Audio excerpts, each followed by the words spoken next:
No Saber Direito desta semana, a professora Amina Welten Guerra dá um curso sobre Direito Internacional com foco em migração. Ela fala sobre a história e o aspecto jurídico sobre refugiados, as convenções internacionais, aborda ainda os deslocados internos e a lei de migração.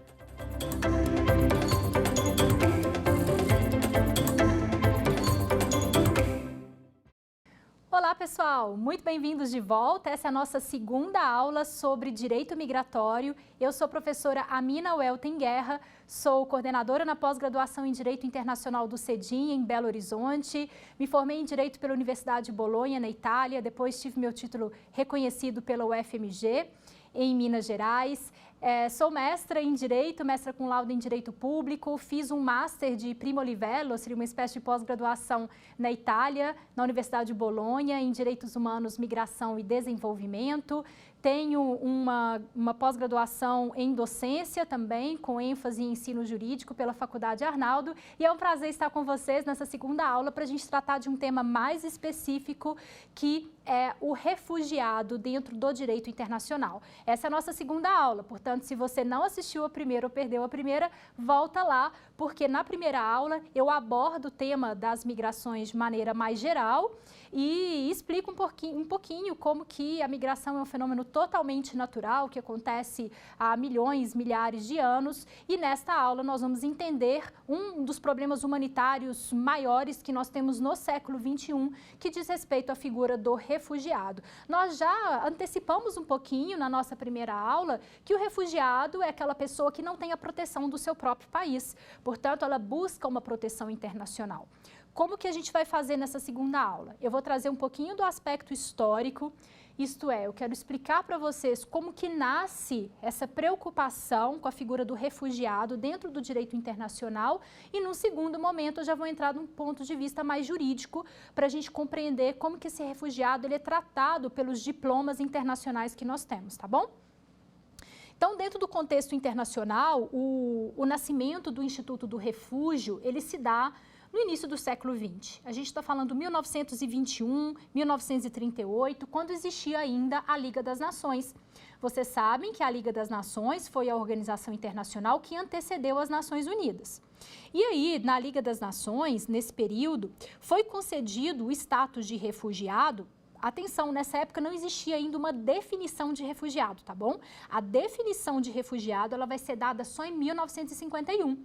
Mas antes de se dar uma definição de quem é essa pessoa, esse refugiado, já existia uma certa concessão de um certo status para esse indivíduo, ainda que na ausência específica de uma definição. Então, como que era feita essa concessão?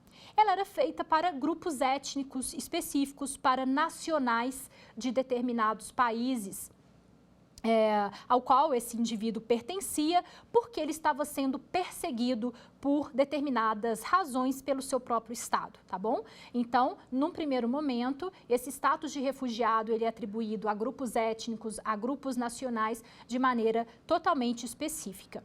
Posteriormente, esse status de refugiado, ele vai começar a ser concedido não mais ao grupo, mas sim ao indivíduo. Quem vai fazer essa análise para a gente vai ser o Fischel de Andrade, Araújo e Barrichello.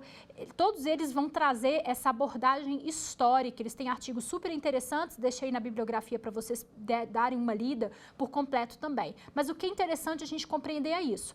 Num primeiro momento, nós temos uma atribuição desse status de refúgio do ponto de vista do grupo. É um grupo étnico, é um grupo de um determinado país que está sendo perseguido, tá bom? E num segundo momento, que é o que nós temos hoje, nós temos uma abordagem de concessão do refúgio individual específica. A gente vai olhar subjetivamente para as motivações daquele indivíduo para conceder a ele ou não o status de refugiado. E aí o Fischel de Andrade, junto com esses outros autores que eu comentei com vocês, eles vão fazer justamente essa análise, comentando como a implementação desse Instituto do Refúgio vai se dar, num primeiro momento, dentro da Liga das Nações. E aí, nessa primeira fase, né, que eles dividem o estudo dos refugiados do ponto de vista histórico nesses dois momentos. Nesse primeiro momento, dentro da Liga das Nações e depois dentro das Nações Unidas. E nessa primeira parte, esse conceito ele vai ser relacionado ao pertencimento daquele indivíduo a um grupo de pessoas, certo? Foi o que a gente comentou. Essa concessão para o grupo em relação ao estado de origem desse indivíduo. E na segunda fase é que a gente tem uma perspectiva individualista, a gente vai ter uma perspectiva de se proteger um indivíduo independentemente do grupo ao qual ele pertença ou independentemente de qualquer vínculo político ou até mesmo social que ele tiver com aquela determinada localidade. A abordagem jurídica, ela vai emergir após a Primeira Guerra Mundial. A gente vai ter uma primeira abordagem jurídica a essa figura do refugiado, e vai ser a Liga das Nações, junto com a Cruz Vermelha, que eles vão criar a primeira organização oficial denominada Alto Comissariado para Refugiados Russos. Olha que interessante. A primeira abordagem jurídica vai ser para tratar dos refugiados russos. Portanto, a preocupação com a figura do refugiado, ela nasce meio que com data, com dia, hora marcada e com público definido também, né, para ser aplicado. Esse Alto Comissariado, ele foi instituído para socorrer os 2 milhões de russos que tinham saído do seu país após a Revolução Russa. E depois eles ampliaram. Essa proteção dos russos foi para os armênios. Nós tivemos 300 mil armênios vítimas de uma perseguição ali de genocídio, né? O maior genocídio do século XX, o primeiro maior genocídio do século XX foi o genocídio contra os armênios e eles também posteriormente puderam usufruir dessa proteção. E eu quero já chamar a atenção de vocês para uma questão. Eu comentei que foi Liga das Nações junto com Cruz Vermelha. São instituições totalmente diferentes, têm escopos totalmente diferentes, mas vão atuar juntos em muitos contextos. Hoje, Nações Unidas, Comitê Internacional da Cruz Vermelha. E nós vamos observar isso quando a gente trata da figura do refugiado. Não existe um órgão específico das Nações Unidas que trata da figura dos refugiados, mas nós vamos ver que, devido à complexidade que nós já entendemos lá na nossa primeira aula, diversas organizações vão trabalhar junto com outras organizações também para tentar suprir uma série de necessidades desses indivíduos. E o que foi interessante, que nessa época, quem estava à frente do comissariado para os refugiados russos era o Nansen. O Nansen, ele foi delegado do governo da Noruega nas Nações Unidas e ele vai instituir, através de um tratado que vai ser ratificado na época por 52 países, a gente está falando aqui de 1922, ele vai instituir uma espécie de carteira de identidade, uma espécie de certificado de identidade para esses refugiados russos, que depois vai ser estendido a esses refugiados armênios. Qual que é a parte interessante, né, desse certificado? Que isso a gente tem também hoje, né? Por exemplo, uma pessoa chega no Brasil e quer ser considerada refugiada, quer ter concedido esse status de refúgio, ela precisa de um certo documento para ela circular no país. E vejam que lá em 1922, o Nansen, ele já tinha antecipado, naturalmente, essa necessidade e através desse certificado de identidade, que ficou conhecido depois como passaporte Nansen, ele vai conferir àquelas pessoas ali um status jurídico, né? Vai permitir que essas pessoas possam circular livremente no país na condição de refugiado. No âmbito desse Alto Comissariado, a gente teve uma convenção relativa ao Estatuto Internacional dos Refugiados, que uma das principais características dessa convenção vai ser que ela já vai reforçar o chamado princípio da não devolução, tá? O que é a não devolução, non-refoulement, que vocês encontram escrito também dessa forma?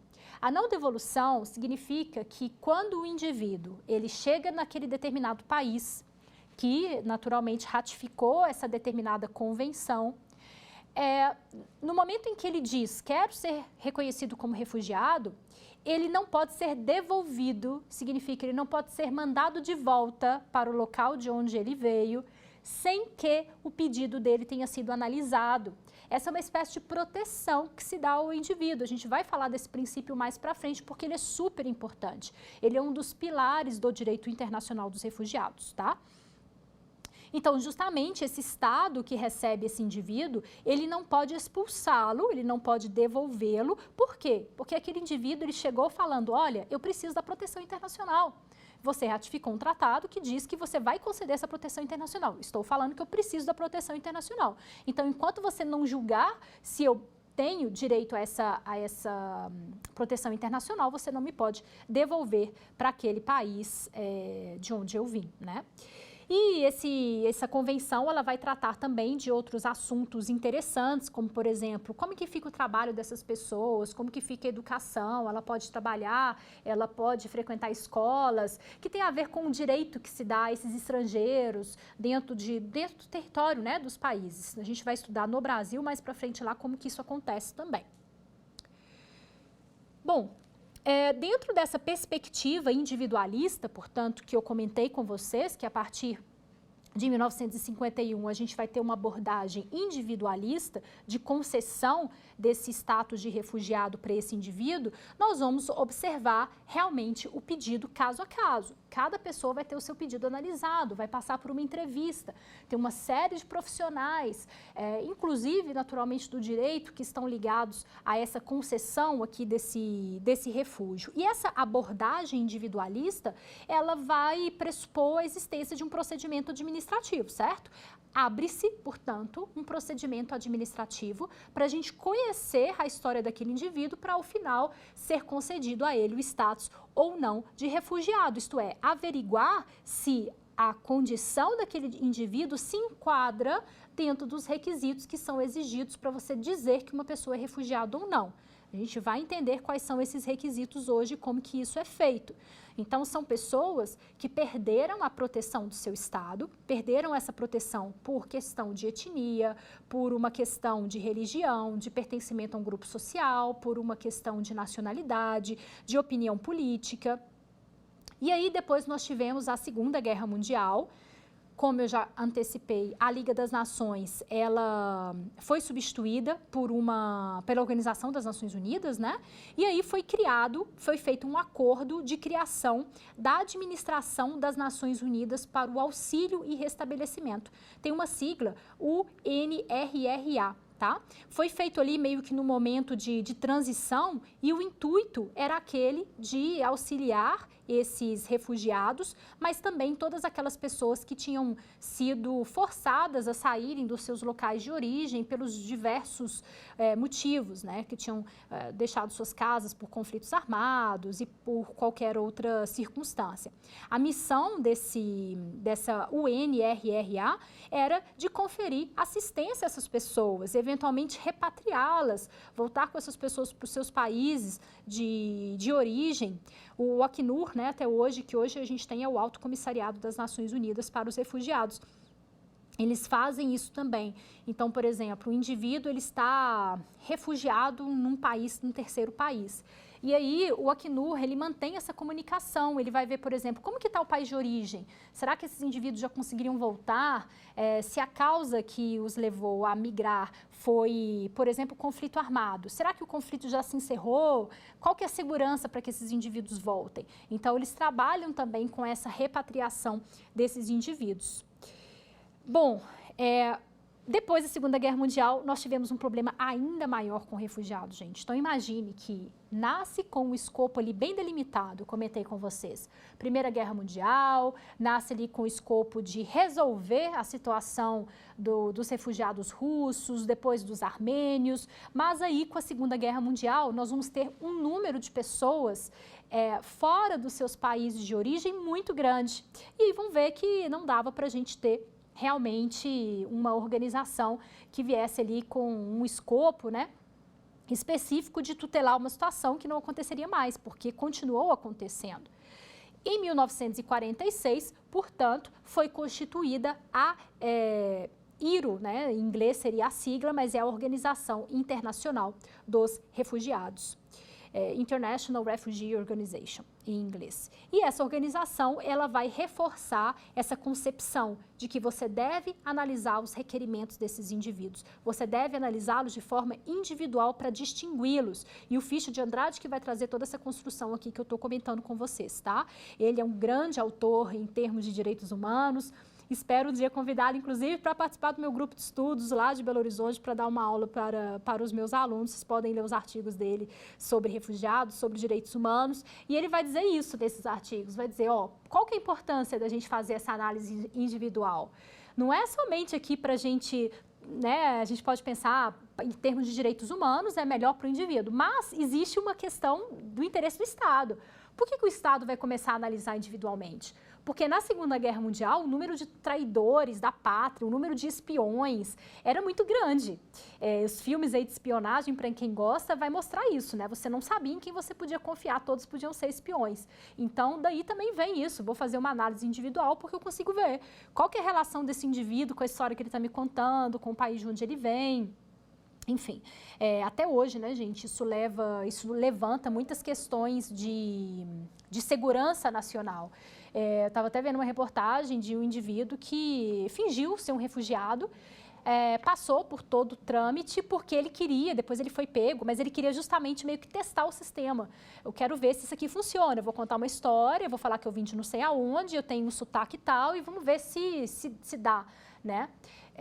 Então, isso é muito importante para o Estado, né? O Estado está lidando ali o tempo todo com a segurança nacional, que é um tema hoje super comentado, ainda que muitas vezes utilizado em detrimento de um tratamento mais favorável de direitos humanos. Mas são interesses, né, que ambos os interesses existem. Existe o interesse da proteção dos direitos humanos, existe o interesse da segurança, da proteção das fronteiras, né, do Estado, enfim. São questões mais complexas que em aulas de direito internacional a gente consegue aprofundar, falando sobre a questão da segurança internacional. Bom, então, vamos lá, em linhas gerais, a gente pode, de fato, entender que hoje nós temos um sistema protetivo de direitos humanos. E a gente já vai entrar do ponto de vista jurídico nesse aspecto, tá bom? Nós entendemos até o momento, portanto, do ponto de vista da construção histórica, como que nasce esse interesse da comunidade internacional para os refugiados. Certo? A gente entendeu que teve um escopo ali, um interesse bem específico no início em relação aos refugiados russos, depois nós entendemos que foi estendido aos armênios, depois que tinha toda uma análise de grupo, né, que era feita, você pertence a tal nacionalidade, então já existia ali uma facilidade para você conseguir o status de refugiado, e que com a Segunda Guerra Mundial, 1951, Nações Unidas, hoje a gente tem o Alto Comissariado das Nações Unidas para os refugiados, e aí sim nós vamos ter uma abordagem individualista. Entrevistas, vai ser iniciado todo um procedimento administrativo para a concessão desse status de refugiado. Até aqui, certinho, a gente entendeu o aspecto histórico. Vamos compreender agora o aspecto normativo. Então, quais são esses diplomas legais que existem para a gente começar a falar de direito dos refugiados. E essa estrutura normativa, gente, quem faz isso maravilhosamente bem é a professora Liliana Jubilu. Então, essa estrutura normativa aqui, essa estrutura de aula que eu estou trazendo para vocês a partir de agora, é inspirado nela, tá? Nos estudos que ela fez, inclusive para o Alto Comissariado das Nações Unidas para os Refugiados. Vocês podem pesquisar aí os estudos que ela fez com Ficha de Andrade e outros autores, outros doutrinadores muito bons, né, brasileiros. Essa é a nossa bibliografia, sempre junto com aquele livro que eu comentei na primeira aula. Então, para você que está assistindo agora só essa segunda aula, saibam que grande parte da nossa bibliografia diz respeito ao livro que eu publiquei, que se chama A Proteção Internacional da Pessoa Humana e as Constelações Migratórias. Vocês encontram tanto físico quanto eletrônico também. Vamos entender, então, essa estrutura normativa. Como que se constrói essa estrutura normativa do direito dos refugiados? E aí, a professora Liliana Jubilu, ela faz uma coisa muito interessante, que para gente que é acadêmico, né, que é pesquisador do direito, é muito rico. O que ela vai fazer?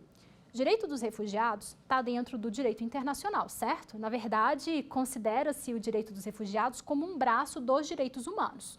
O direito internacional dos direitos humanos está dentro do direito internacional. Dentro do direito internacional dos direitos humanos, nós temos os direitos humanos, que existem inúmeros diplomas, né? Com certeza aí vocês já conhecem muitos deles. Nós temos o direito dos refugiados e nós temos o direito humanitário. A gente vai comentar um pouquinho da sincronia que existe entre essas vertentes de proteção da pessoa humana. Mas o que eu quero dizer é o seguinte: Dentro do direito, do direito internacional, nós temos as fontes do direito internacional, certo? Assim como no direito interno, no nosso direito doméstico, nós temos as fontes do direito interno, Constituição Federal, nós temos as leis ordinárias, etc.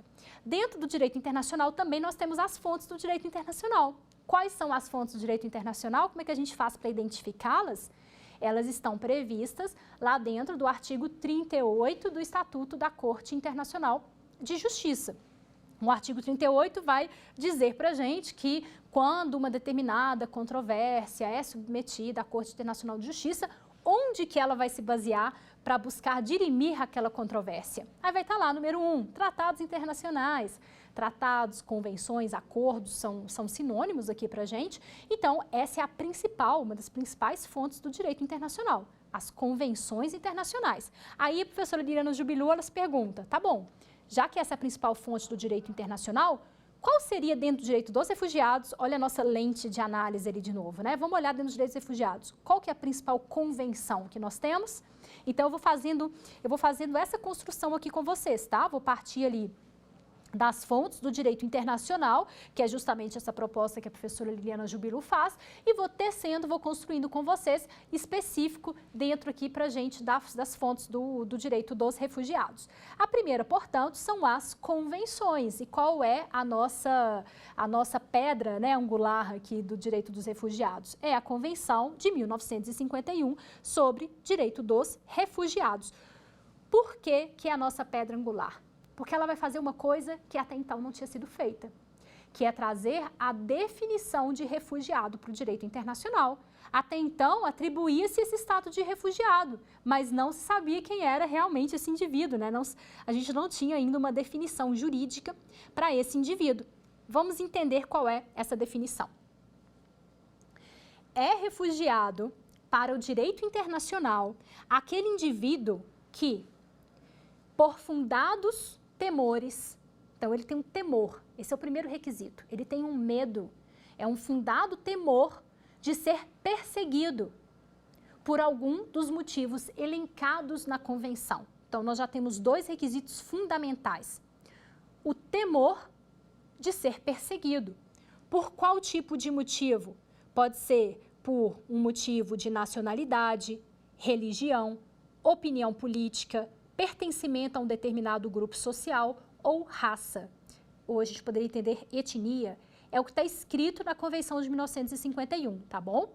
Então, ela vai definir o refugiado como aquele indivíduo que tem um fundado temor de perseguição por um desses 5 motivos que nós acabamos de falar, vamos repeti-lo. É por motivos de raça, de etnia, por motivos de nacionalidade, por motivos de religião, por motivos de opinião pública ou por motivos de pertencimento a um determinado grupo social. Eu vou explicar cada um deles aqui para vocês, alguns já são bem intuitivos, né? Mas o que eu quero trazer para vocês é o seguinte, tem várias coisas interessantes, né? Eu vou trazer aqui alguns pontos mais interessantes. Primeiro, existe uma grande crítica que nós temos um órgão que interpreta essa convenção de 1951? Não temos. Como assim? Bom, vocês sabem que a gente tem tribunais que interpretam as convenções. Então, por exemplo, dentro das Nações Unidas, a gente tem a Corte Internacional de Justiça, que é o órgão jurisdicional das Nações Unidas, e quando existe alguma controvérsia em relação aos estados, ou até mesmo, eventualmente, em relação à interpretação de uma determinada convenção, os estados podem mandar esse caso lá para a CIJ, para a Corte Internacional de Justiça. E no caso da Convenção para os Refugiados, nós não temos um órgão, a gente não tem um tribunal internacional para os refugiados, tá bom? Não temos. Alguns autores até falam isso, será que não deveria criar um tribunal? A gente tem em algumas matérias, a gente tem um Tribunal Internacional do Direito do Mar, né? Então, a gente tem um Tribunal Penal Internacional. Agora, para refugiados, a gente não tem um tribunal específico. Aí vocês podiam falar, tá, mas aí tem a Corte Interamericana de Direitos Humanos, tem a Corte Europeia de Direitos Humanos, tá bom, mas o que eu estou querendo dizer é que, em específico, para tratar do tema de refugiados, nós não temos. Isso traz uma série de questões. Quem interpreta a convenção? Por que isso, gente? Eu comentei com vocês, por exemplo, então se eu falo que o indivíduo ele está sendo perseguido porque ele está sendo perseguido por opinião política, fica bem intuitivo da gente entender o porquê, né? Se ele está sendo perseguido por uma questão de etnia, nós temos locais com conflitos étnicos imensos. A gente pode ver aí pelos genocídios que aconteceram ao longo da história. Ruanda, o genocídio dos armênios, nos Balcãs, enfim, são vários casos trágicos por perseguição por motivos étnicos. Nacionalidade, nós temos conflitos binacionais também muito grandes. Enfim, agora, se eu falo para vocês pertencimento a um determinado grupo social, o que significa pertencimento a um determinado grupo social? O que significa isso, né? Então, quem que vai interpretar a Convenção de 1951? Vai ser o próprio Acnur, gente. O Acnur, ele é o grande intérprete da Convenção de 1951. E onde que a gente pode ler sobre essas interpretações que eles fazem? No Manual de Práticas. Só que, e aqui eu já quero trazer um elemento importante para a gente que é do direito internacional. Vejam só, uma convenção internacional, ela é vinculante, ela é obrigatória, ela é o que a gente chama de hard law dentro do direito internacional, certo? Significa que o Estado ele tem obrigação de cumprir aquilo dali. Se ele não cumprir, isso pode ensejar o quê? A responsabilidade do Estado. Beleza. Agora, o manual de práticas? Porque a Convenção de 51, ela não fala o que significa pertencimento a um determinado grupo social. Se ela não fala o que significa pertencimento a um determinado grupo social, a gente tem que interpretar. E o Acnur interpretou. Como? Vou dar para vocês algumas dicas. O Acnur diz que, por exemplo, o fato de você ser mulher em alguns países, ou o fato de você ser homossexual em alguns países, isso pode ensejar essa perseguição? Sim, nós temos países que perseguem homossexuais. Eles entram em quê, por exemplo? Entram em perseguição de nacionalidade, opinião política? Não. Entrariam em pertencimento a um determinado grupo social, percebem? Mas, gente, de onde que a gente tiraria isso? Se não fosse ali o Acnur realmente interpretar. Então, nós temos duas características para dizer que existe pertencimento a um determinado grupo social. Seria o fato de serem características inatas daquele indivíduo, ser mulher, ser homossexual, características inatas daquele indivíduo, e modificáveis. Você não muda isso. Então, o Acnur, ele interpreta, tá bom, mas o país, ele é obrigado a seguir a interpretação do Acnur? Não. E aí que eu quero entrar. Os manuais de práticas do Acnur, eles são considerados no direito internacional, para a gente, soft law. O que significa soft law? Não obrigatório, não vinculante. E esse manual de prática, gente, eu aconselho vivamente que vocês leiam. São muitas páginas. Leiam o que vocês acharem mais interessante, né? Vejam lá no índice e leiam alguma coisa, porque ele é muito rico para a gente compreender o direito dos refugiados. Leiam um pouquinho desse manual de práticas do lado da Convenção de 1951. Porque o Acnur, o que ele faz? Ele recolhe boas práticas do mundo todo. E eles vão mapeando, falar, o país tal está fazendo dessa forma, outro país está fazendo dessa forma. Na nossa perspectiva, parece que seja interessante agir dessa e dessa maneira, tentando, de certa forma, dar uma homogeneizada na aplicação daquela Convenção de 51. Por quê? Porque cada país tem o direito de entender o que quiser pelo pertencimento a um determinado grupo social? Sim. A Convenção não está falando o que é, o manual de práticas não é vinculante, não é obrigatório, tá? Então, isso é importante. O Acnur é o órgão que interpreta, o manual de práticas, que vocês vão ver vários aí, peguem algum mais atualizado, vocês vão ver realmente, de forma mais destrinchada, elementos extremamente interessantes da Convenção de 1951. Vamos destrinchar um pouquinho mais esse conceito, porque eu acho super interessante. Então, por exemplo, eu falei com vocês que tem o fundado temor de perseguição. O que significa temor? Temor é medo. Esse medo, gente, ele é uma característica, ele é uma condição subjetiva do indivíduo. Como que eu faço para avaliar o medo que aquele indivíduo tem? E aí, o Acnur vai dizer que, apesar dele ter essa conotação, sim, de subjetividade, né, o medo é algo que eu sinto, ele deve ser provado de forma concreta. Como que eu provo o medo de forma concreta? Vamos pensar no seguinte exemplo. Uma pessoa que que seja da religião islã, e aí ela mude de religião. ela se torne cristã. Tem países em que existe uma punição pela mudança de religião. É considerado crime em alguns países, eles chamam crime de apostasia, que é você abandonar a fé islâmica. Gente, eu preciso saber se essa pessoa tem medo, eu preciso perguntar para ela, você tem medo de ser perseguida? É claro que tem. Se tem uma lei no país dizendo que a pessoa vai ser punida e qual é a punição, é claro que você tem medo. Né? Países que punem homossexuais, enfim, são vários aspectos que a gente pode identificar que aquela pessoa, ela tem um fundado temor de ser perseguida, tá? E essa perseguição, ela pode ser feita por quem? Tem que ser o Estado? Tem que ser o ator estatal quem está perseguindo esse indivíduo? Não necessariamente, tá? O Acnur, aí de novo, o Acnur que interpreta isso. O Acnur que vai falar o que é esse medo, porque na convenção não fala. Então, o manual de práticas é muito, muito rico, super interessante. Inclusive, o manual de práticas também, ele vai falar sobre regras que seriam interessantes para a entrevista de crianças, para a entrevista de mulheres. Mulheres, por exemplo, que sofreram abusos e perseguições nos seus países de origem, muito dificilmente elas vão querer ser entrevistadas por homens. Então, o Acnur, ele vai levantar essas questões de vulnerabilidades para falar, olha, mulheres teriam que ser entrevistadas por mulheres, as mulheres têm que entender que muitas vezes essas mulheres que sofreram abusos, elas não conseguem enxergar dentro da convenção que o fato de ela ter sofrido aquela violência por uma questão de gênero poderia enquadrá-la num aspecto de refúgio pelo pertencimento a um determinado grupo social. Então, assim, é extremamente rico, tá? E eu estou comentando, fiz esse parênteses para comentar a questão a respeito das entrevistas que está nesse manual de práticas do Acnur também, mas eu estava falando da perseguição por parte do agente estatal. É interessante porque não necessariamente precisa ser o Estado, podem ser associações privadas, podem ser outros sujeitos, outros grupos dentro daquele território que perseguem esse indivíduo, tá? Então, não precisa ser o Estado. E o que precisa ter? Então, olha só, a gente já entendeu alguns requisitos. Eu tenho que ter um fundado temor. Temor de quê? De ser perseguido por um desses 5 elementos que nós falamos aqui agora.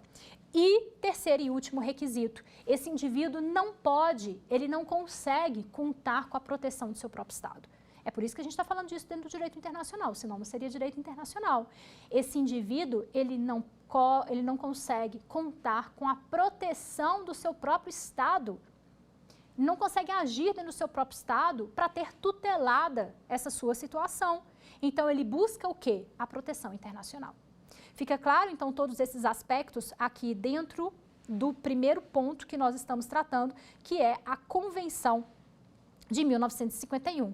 Então, a gente já falou um pouquinho dessas características, já expliquei para vocês o que significa esse justificado temor de perseguição, já falei para vocês também que esses riscos não necessariamente precisam acontecer na mão do Estado, pode acontecer na mão de atores não estatais, mas já também comentei que a gente precisa, para classificar esse indivíduo como refugiado ou não, que ele esteja enquadrado dentro de um desses aspectos que a gente acabou de ver aqui na Convenção de 1951.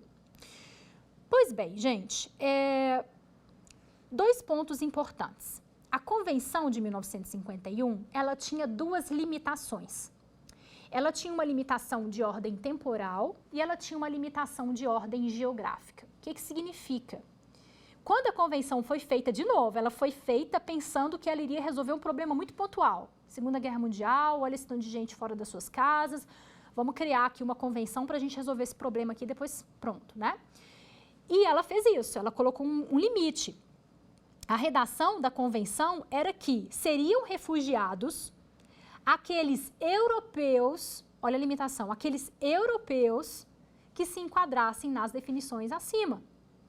Em consequência, então a gente teve uma primeira limitação geográfica, dizia respeito apenas àquele grupo de indivíduos ali, certo? Em consequência dos acontecimentos ocorridos antes de 1º de janeiro de 1951. Olha o limite temporal aí. Antes de 1º de janeiro de 1951. Quer dizer que se você não fosse europeu e se tivesse acontecido essa perseguição com você em 2 de janeiro de 1951, você já não estava enquadrado ali dentro da Convenção de 1951, né? Não é nem I, né? Ou, né? Você tinha que ser europeu e tinha que ter acontecido isso, cumulativos requisitos. Você tinha que ser europeu e tinha que ter acontecido isso antes de 1951. Portanto, os indivíduos não europeus e cujos temores de perseguição ocorressem após essa data, eles não estavam abrangidos por essa convenção. E aí nós tivemos, em 1967, a abolição dessas limitações, tá? Mas vejam que demorou um pouquinho. 1951, a convenção, 1967, nós tivemos a eliminação dessas limitações. Por quê? Porque em 1967, a gente teve de novo a emergência de novas situações que geraram mais conflitos, que geraram mais perseguições, e aí foi feito um protocolo, que foi o protocolo relativo ao Estatuto dos Refugiados. Esse protocolo foi assinado pelo presidente da Assembleia Geral da ONU, pelo secretário-geral, e basicamente esse protocolo, ele eliminava essas limitações temporais, tá?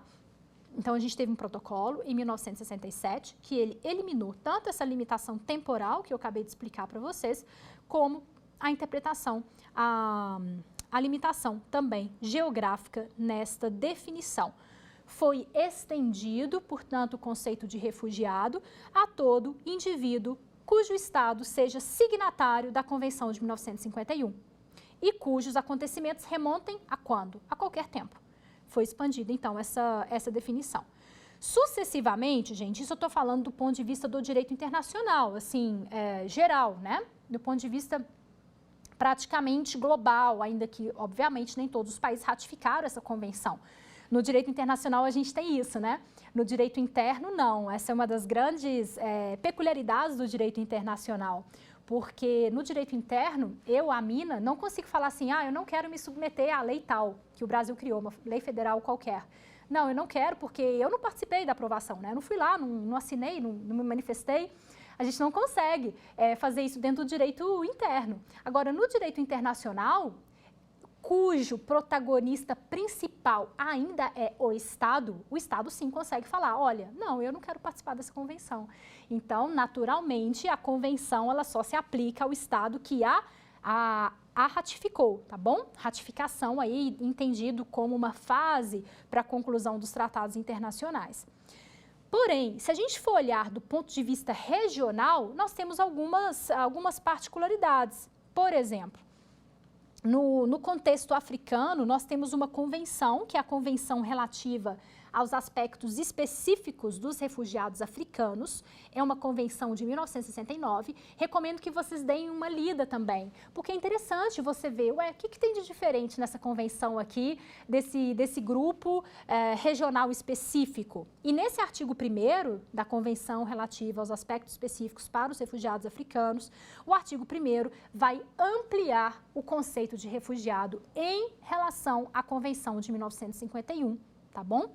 E também o protocolo de 1967 para todo aquele que. Então, eu vou ler aqui para vocês qual é essa definição que essa convenção para os refugiados africanos, ela traz. Vai dizer que será refugiado todo aquele que, devido a uma agressão, devido a uma ocupação externa, devido à dominação estrangeira ou a acontecimentos que perturbem gravemente a ordem pública numa parte ou na localidade do seu país de origem ou do país que tem nacionalidade, seja obrigada a deixar o lugar de residência habitual para procurar refúgio noutro lugar fora do seu país de origem ou de nacionalidade. Gente, vejam como é diferente da que a gente comentou. Não é só o fundado temor de perseguição. Olha aqui, devido a uma agressão, dominação estrangeira, ocupação externa. O que a gente viu? Não se tratam de elementos mais específicos, mais particulares daquele contexto regional, que é o contexto africano? Sim. E os países fazem isso. Depois nós vamos ver que no Brasil, na nossa próxima aula, nós vamos ver que no Brasil a definição de refugiado também é diferente, tá bom? Mas até então, vocês sabem que em contextos regionais distintos, nós podemos ter definições mais amplas, né? Naturalmente, se aquele país ratificou a Convenção de 1951. Nós temos também, gente, uma série de outros tratados que ainda que não versem sobre a questão dos refugiados em específico, podem sim ser utilizados pelo direito internacional dos refugiados. E por que eu quero falar disso aqui para vocês? Vou citar algumas convenções, algumas várias, mas é para vocês entenderem qual é o meu raciocínio macro. Quando a gente fala de refugiados, a gente não está falando apenas de convenções, portanto, então tá, a única convenção que tem específica é essa Convenção de 51. Quer dizer que nenhum outro diploma internacional é aplicado a esses indivíduos? Não, não quer dizer isso. Quer dizer que nós temos sim uma convenção específica, mas a gente não falou que o direito internacional dos refugiados seria um braço desse direito internacional dos direitos humanos? Portanto, uma série de outras convenções de direitos humanos se aplicam também a esses indivíduos, tá? E depois nós vamos ter até mesmo convenções de direito humanitário que vão se aplicar.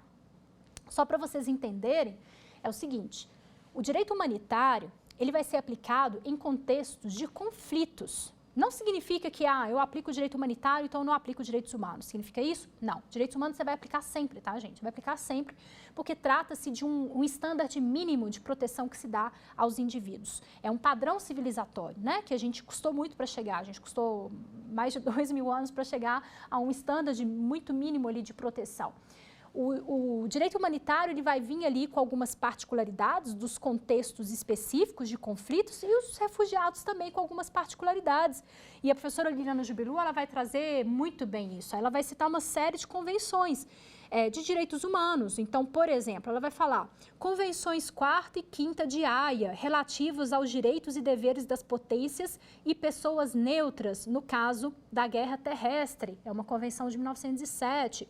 Declaração Americana dos Direitos Humanos, de 1948, Terceira Convenção de Genebra, relativa ao tratamento dos prisioneiros de guerra, de 1949, Quarta Convenção de Genebra sobre a proteção de pessoas civis em tempos de guerra, Protocolo 1, adicional às Convenções de Genebra de 1949, Convenção Europeia para a Proteção dos Direitos Humanos e das Liberdades Fundamentais de 1950, Convenção sobre o Estatuto dos Apátridas de 1954 e a Convenção para reduzir os casos de apatridia de 1961. O Pacto Internacional de Direitos Civis e Políticos, o Pacto Internacional dos Direitos Econômicos, Sociais e Culturais, de 1966, a Convenção Americana sobre Direitos Humanos, de 1969. Sabe o que geralmente eu faço, gente? Porque eu recebo muito essa dúvida, né, dos meus alunos de Direito Internacional, que eles falam assim, nossa, professora, parece que é um mundo de documentos, né, um mundo de convenções, eu não sei por onde eu começo, eu não consigo me localizar. Quando a gente estuda esses instrumentos de direitos humanos, geralmente, sabe quando você faz uma busca pelas palavras? Às vezes eu faço isso nas minhas pesquisas. Então, por exemplo, eu quero estudar dentro das convenções de direitos humanos quais delas trata do refúgio ou trata da migração. Aí, claro, você lê a convenção toda, às vezes você vai lá naquele mecanismo de busca da palavra e digita migração, refúgio. Você vai fazendo um mapeamento das convenções internacionais que tratam daquele tema, ainda que não sejam específicas sobre refúgio, percebem? Porque o refúgio, gente, para vocês que acompanharam a primeira aula, ele é um aspecto da migração humana. Ele é um aspecto, ele é o aspecto humanitário mais sentido que nós temos hoje. Claro, porque a pessoa está se deslocando de maneira forçada. A pessoa está se deslocando porque ela está sendo perseguida, porque a vida dela corre risco. Ela não está se deslocando para fazer turismo, para fazer compra no exterior. Então, é óbvio que aqui acende-se uma particularidade humanitária muito grande. Mas é importante a gente observar que é um aspecto da migração humana. A migração, ela tem inúmeras faces, tá bom? A gente falou bastante da questão da Convenção de 1951 e das convenções internacionais. Percebam que até agora eu estou falando para vocês da nossa primeira fonte. Eu vou começar a falar agora da segunda fonte dos direitos dos refugiados, que seria o costume internacional. Vamos lá. O costume internacional, dentro daquele artigo 38 que eu comentei com vocês, lá do Estatuto da Corte Internacional de Justiça, esse artigo 38, ele elenca, né, essas fontes do direito internacional. Convenções, depois a gente tem costume internacional. Qual seria o costume internacional dentro dos refugiados, dentro do direito dos refugiados? O que é um costume internacional, gente? Costume internacional é uma prática reiterada no tempo que aqueles estados fazem, tá? Então, é um estado que sempre se comporta de uma determinada maneira, tá bom? À medida que ele vai se comportando reiteradamente, porque ele acredita que aquele comportamento ele seja obrigatório, você consolida um costume internacional. Isso se torna fonte do direito. Isso é muito interessante, né? O direito internacional é extremamente rico, ele tem uma maneira de formação muito diferente do direito interno. Pois bem, mas então, esse costume internacional, ele é a fonte mais antiga do direito internacional. E qual que seria esse costume? A professora Liliana Jubilu, ela vai dizer que a concessão de asilo, ela serviu como um costume e a partir disso daí a gente construiu a concessão do refúgio. O asilo, gente, apesar de que, né, assim, quando vocês vão ler documentos do nosso contexto interamericano, a gente faz essa diferenciação entre asilo e refúgio, de fato são institutos jurídicos distintos. Mas você pode achar países que não fazem essa distinção, tá? E até mesmo dentro do contexto do direito internacional, você muitas vezes vai encontrar asylum, se referindo ali também à questão de refúgio. Então, fiquem atentos a essa terminologia. Mas ela vai dizer isso, que essa importância do costume internacional, ela vai servir de base para a codificação do Instituto do Refúgio. Por quê?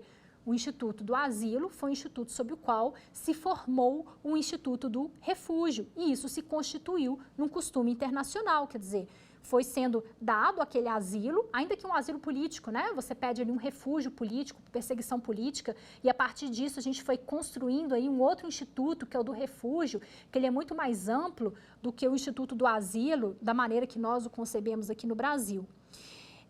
Então, foi se constituindo essa consciência, essa necessidade de eu conceder o asilo e, posteriormente, a necessidade de eu conceder o refúgio. A doutrina minoritária, ela considera também o princípio da não devolução, que nós comentamos lá na primeira aula. O que significa? Para quem não assistiu, significa que o Estado que recebe aquele indivíduo que diz quero ser considerado refugiado, o Estado não pode expulsá-lo, não pode devolvê-lo, até que o pedido dele tenha sido analisado. A doutrina minoritária também vai considerar que o princípio da não devolução seja um costume internacional, tá? Enfim, depois, isso acontece também, né, no Brasil, como eu comentei aqui com vocês, existe esse princípio da não devolução. Na verdade, o que vai acontecer? Muito disso aqui que eu estou falando com vocês, é um costume, é um princípio. O que é? Um princípio ou um costume, né? Que a gente tem os princípios gerais de direito também como fonte de direito internacional. Hoje, muitos desses costumes, eles estão convencionados. Então, eles já fazem parte ali, de um tratado internacional, tá? Mas é interessante a gente perceber como que muito do que foi codificado, convencionado hoje, nasceu ali como um costume internacional, como uma prática dos Estados. Então, a gente teria, dentro do costume internacional, só para a gente conseguir visualizar direitinho, a gente teria a concessão do asilo, tá bom? Como um parâmetro para a concessão desse refúgio. Terceira fonte, que são os princípios gerais de direito. Sim, princípios gerais de direito também são fontes do direito internacional. O que são os princípios gerais de direito? Os princípios gerais de direito, eles se constituem como um conjunto de valores, um conjunto de princípios que nos auxiliam a interpretar as normas jurídicas, tá? Nos dão um guia na consolidação, na interpretação dessas normas. Então, são elementos que vão nos auxiliar quando a gente interpreta um tratado internacional, quando a gente interpreta qualquer outra fonte convencional. A Liliana Jubilu, ela vai dizer que existem dois princípios fundamentais quando a gente fala de refugiados, que é o princípio da solidariedade e o princípio da cooperação internacional. Naturalmente, né, gente, quando a gente fala de refugiados, se não houver solidariedade e cooperação entre os estados, fica extremamente difícil, é o que a gente tem visto nos últimos anos na Europa, não é mesmo? Por que uma das grandes razões do Brexit também, a saída do Reino Unido da União Europeia, diz respeito a assuntos de imigração.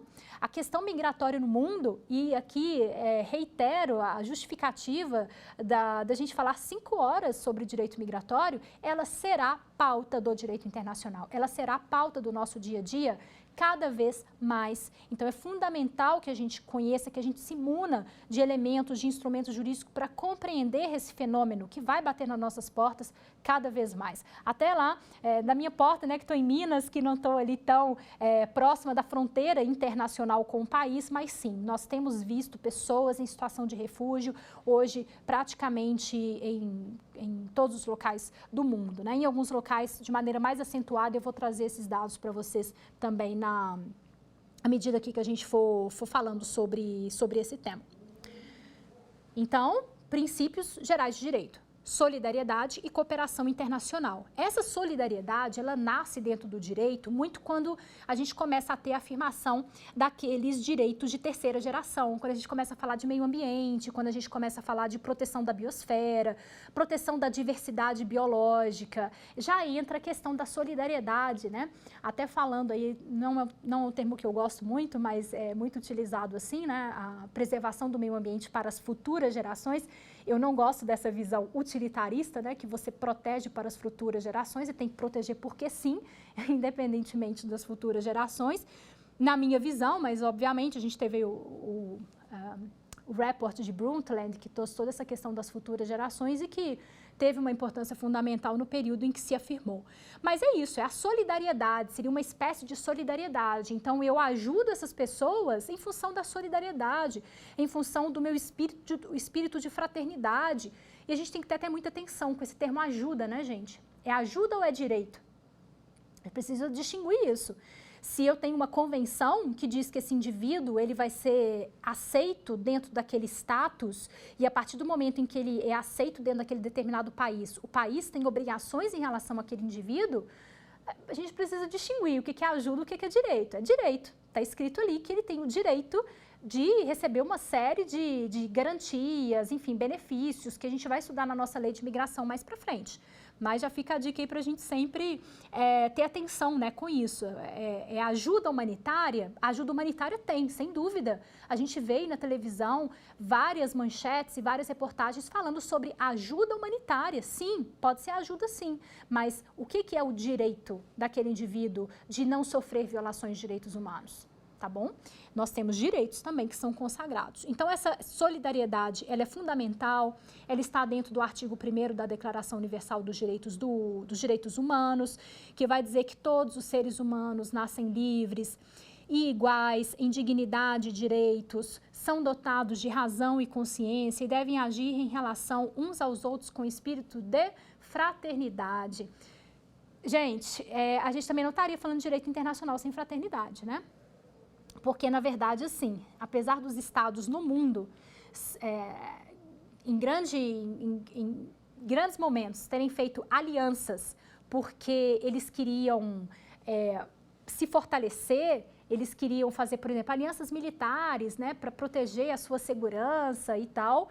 Apesar disso, é importante a gente compreender que a formação do direito internacional, a formação da comunidade internacional se dá num espírito de fraternidade. Foi esse espírito que uniu mais de 190 países hoje dentro das Nações Unidas para discutir temas que são de interesse global. Então, o que adianta a Itália discutir sobre migração e refúgio sozinha? Sendo que não tem pessoas só chegando ali no Mediterrâneo, mas tem pessoas, por exemplo, que estão sendo retidas ali na Turquia, né? Pessoas que vêm de países ali do Oriente Médio que são retidas na Turquia. Então, é uma situação que nos envolve também. Os venezuelanos que chegaram na nossa fronteira, quer dizer, é uma situação que envolve o mundo todo. O direito internacional, ele se forma muito nessa ótica de fraternidade, nessa ótica de solidariedade. Então, é importante, sim, a gente ter essa perspectiva de como esse princípio geral do direito, ele, de certa forma, ele permeia a construção da nossa sociedade internacional. E a cooperação internacional. Claro, né, gente? Imagine, esses indivíduos, eles vão saindo de fronteiras, de uma fronteira para outra, de uma fronteira para outra, são submetidos a traficantes de pessoas. A gente vê isso acontecendo, né? Pessoas que têm que pagar fortunas para fazer atravessamentos totalmente ilegais. Quer dizer, será que se houvesse maior cooperação entre os estados, a gente podia diminuir as violações de direitos humanos desses indivíduos e realmente garantir uma migração mais segura, uma migração mais organizada? Será que a gente conseguiria isso? Eu acredito que sim. Mas, de novo, a gente se esbarra dentro daquela pedra fundamental do direito internacional, que é a soberania. O Estado é soberano, o Estado ele tem o poder de decidir as normas que ele vai aplicar dentro do seu território, e ele tem o poder de impedir que outros estados apliquem normas dentro do seu território. A soberania, ela é um elemento fundamental, mas a gente precisa compatibilizar essa soberania também com a proteção dos direitos humanos. Esse é o desafio do nosso século, esse é o desafio do direito migratório, tá? Bom, existe uma exceção a esse benefício, e com isso eu já vou caminhando aqui para o final da nossa aula sobre o refugiado no direito internacional. Como assim? Existe uma situação em que esse indivíduo ele não vai receber essa proteção? Existe sim.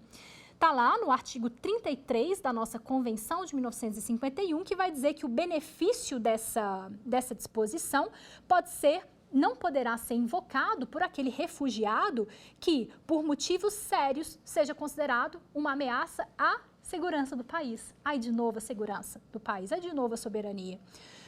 Seja considerado uma ameaça à segurança daquele país ou que tenha sido condenado definitivamente por um crime ou delito particularmente grave ou que constitua uma ameaça para a comunidade do referido país.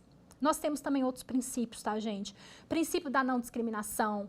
Então, no momento de se aplicar as disposições da Convenção, eu não posso discriminar entre um indivíduo que veio de uma localidade, um indivíduo que veio da outra, tá? Então, o princípio da não discriminação, o princípio da unidade familiar. O que significa unidade familiar? Esse vai ser o nosso último ponto. Significa que aquele indivíduo que conseguiu o status de refugiado num país, ele tem direito de se unir à sua família.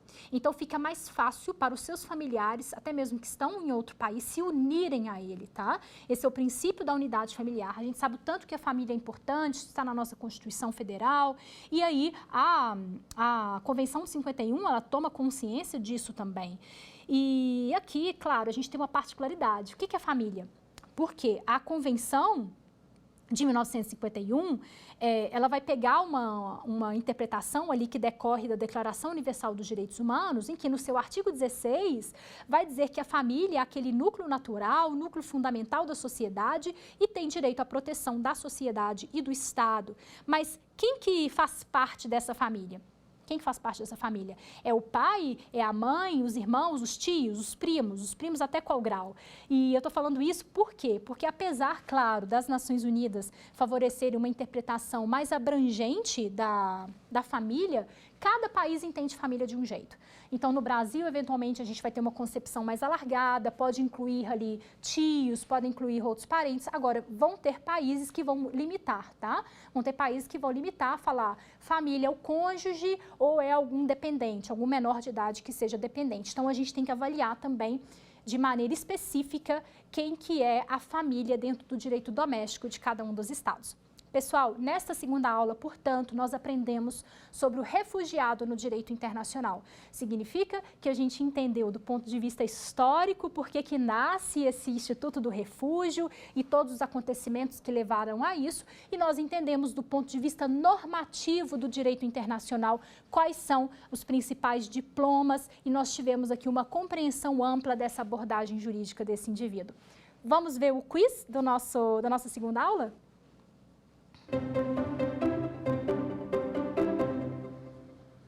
O órgão responsável pela gestão dos refugiados é A. Acnur, B. Unesco, C.